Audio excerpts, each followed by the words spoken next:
The speed and articulation in the third movement of Beethoven's Moonlight Sonata isn't actually about finger strength.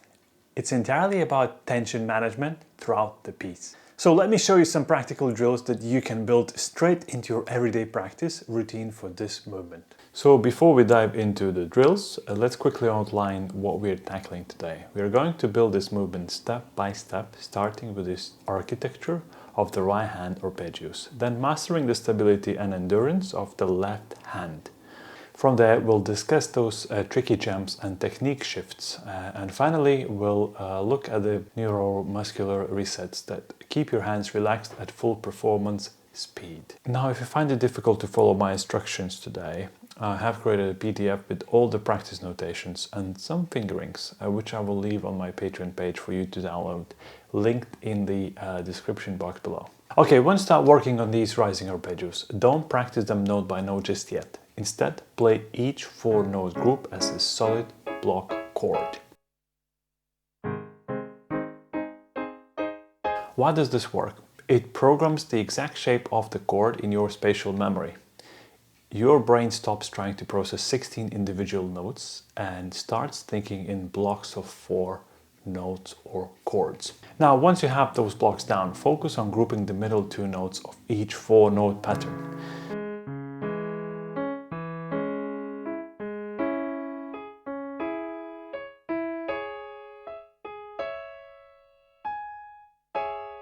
This trains your hand to map out the exact distance between those internal notes, which are crucial in setting up the hand position. Finally, transition from those solid blocks into fluid notes using a continuous wave-like motion. Notice how my wrist initiates a small oval rotation. The 2 middle notes act as a pivot point, and the wrist rotates smoothly outward towards the pinky before resetting for the next group.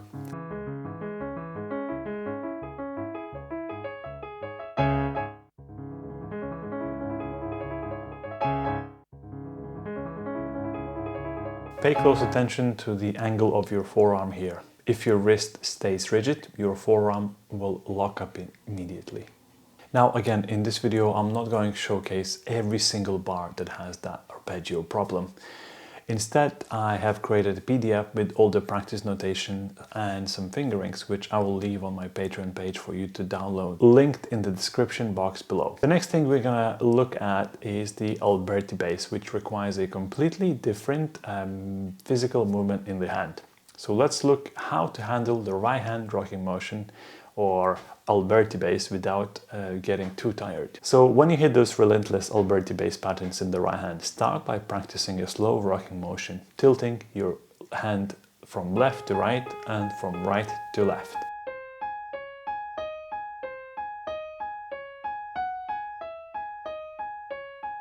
This introduces your arm to the movement of Alberti bass and trains your hand and arm to move freely without stiffening.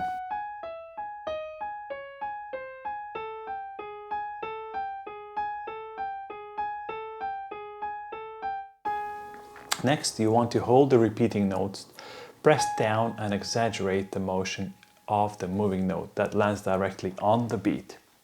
This emphasizes the downbeats and helps synchronize the main melodic notes of the Alberti bass pattern.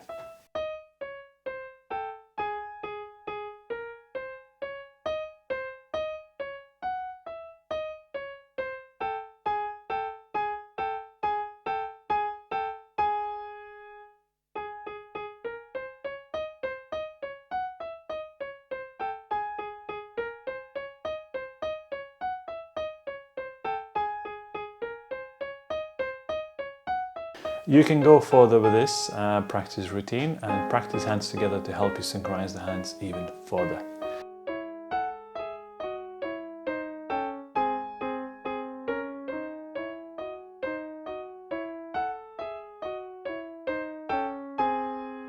A great way to really learn this movement is by using dotted rhythms. Play the moving note on for longer, while keeping the repeated notes extremely short.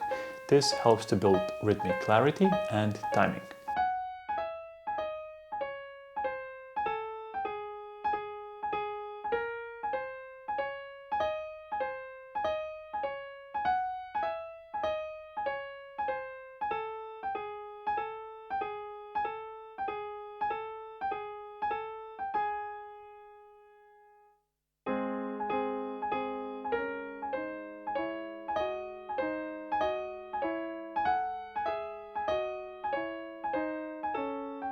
Now, I just want to tell you that in this video tutorial, I'm not showcasing every single bar in regards to Alberti bass. Instead, I'm just showing you a couple of bars that require Alberti bass playing. And if you want to see all the bars that has the Alberti bass in it, I have created a PDF with all the practice notations and some fingerings, which I will leave on my Patreon page for you to download, linked in the description box below. So the right hand gets all the glory, but the left hand is usually what causes real physical exhaustion in this movement. We need to apply that same rocking motion principle here. Start with slow rocking motion practice, tilt from left to right, right to left to keep the arm movement completely free.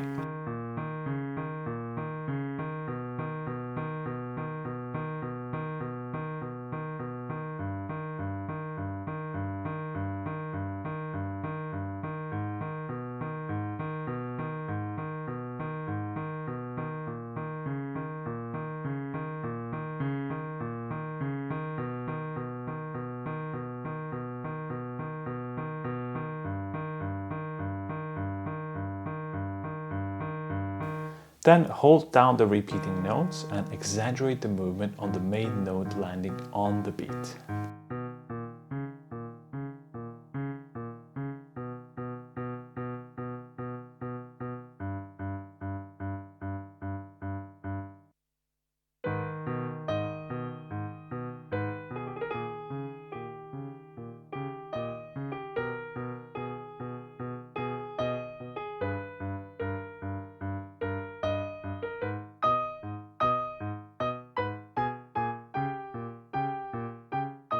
Follow that up with the dotted rhythm. Make sure that your long note is very short and the repeated melodic note is always longer.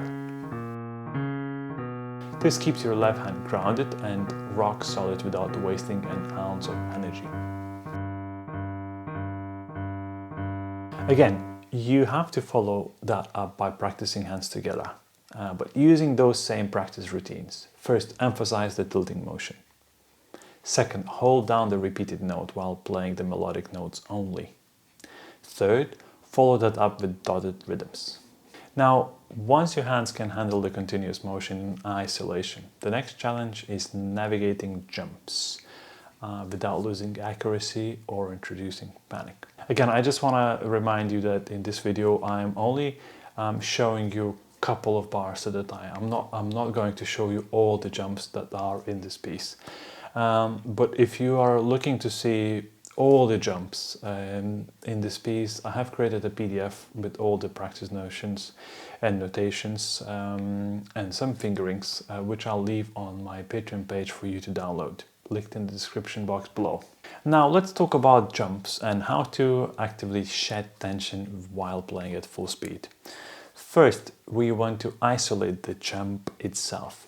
Practice just the beat right before the jump and the beat right after the jump.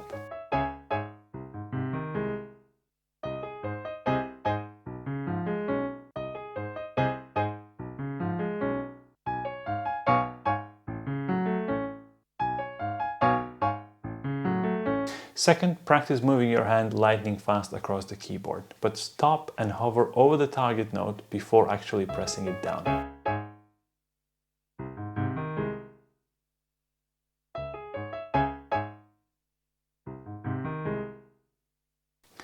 This teaches your fingers to land precisely in position, completely ready before playing the note.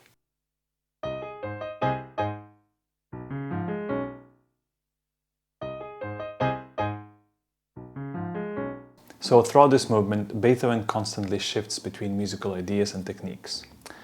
You get from arpeggios to rocking motion, from rocking motion back to arpeggios, from arpeggios to jumps, and so on and so forth. These shifts need to be practiced completely out of context. For instance, look at bar 8 into bar 9. The rising arpeggio section ends on bar 8, and the rocking motion immediately starts on bar 9.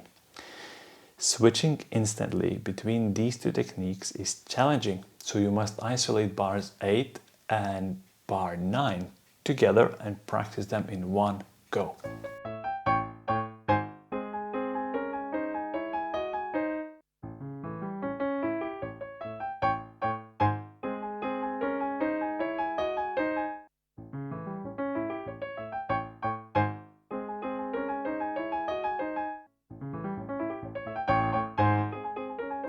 Isolating these transition points trains your hand memory to seamlessly swap mechanics without stuttering.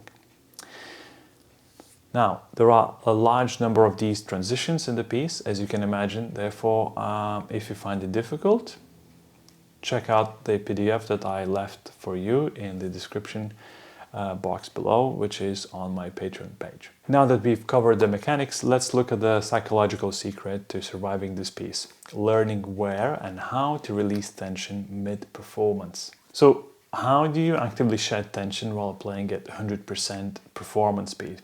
Well, you need to treat your score like a map of survival shelters. Moments where you can quickly recharge your energy and move on without sacrificing the musical intention. There are focus bars, which I'll leave on the PDF, linked in the description box below. But for now, let's look at bar 14, which has a long held octave in the score. Use that tiny fraction of a second during a held chord to completely drop and relax your wrists and arm weight. Let the gravity to take arm tension away for a split second before the next explosive section starts.